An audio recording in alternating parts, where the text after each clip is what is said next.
we should be utilizing a heck of a lot more in this nation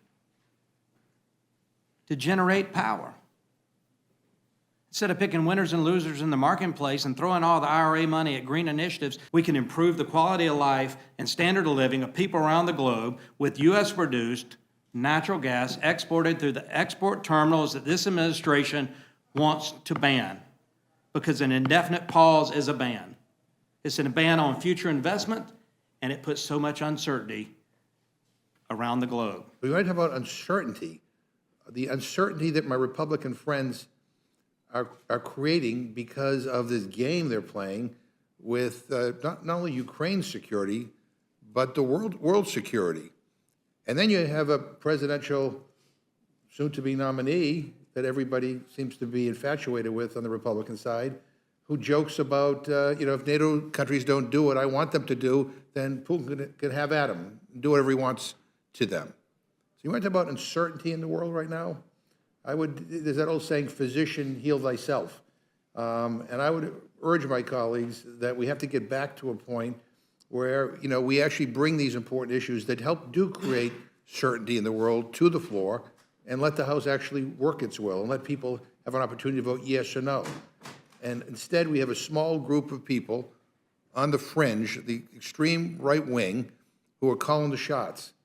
Ranking members, ranking. I wasn't going to say anything, but the gentleman just talked about how our allies need certainty, and the world needs certainty. And I can't help but think of where we are right now when it comes to Ukraine, that we're letting Ukraine kind of dangle out there. Putin is salivating because he thinks that he'll have the green light to go in and invade Ukraine, and we're doing this here, and we're not even going to bring a bill on Ukraine to the floor, at least anytime in the near future.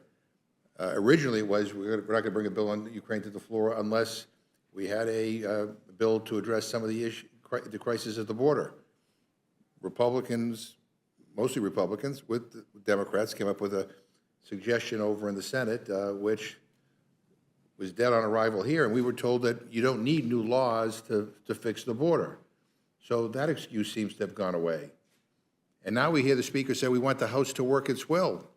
And then we hear a Republican, Mr. Biggs, say, well, if we let the House work its will, then we know the aid to Ukraine will pass. So we can't do that. I appreciate the gentleman's type of certainty. I have a different take on, on the effects of what the gentleman's bill would do. And I think I've said this in the past several times now. But a real worry, that they want to turn the natural gas market into the Wild West that mimics the oil market, something that should worry Americans who are sick of OPEC and Russia determining the prices they pay at the pump every day.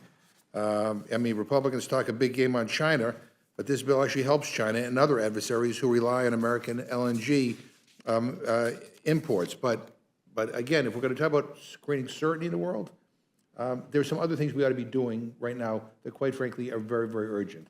I thank both of you for being here again, but, I wasn't going to say anything, but I just couldn't resist, but I yield back.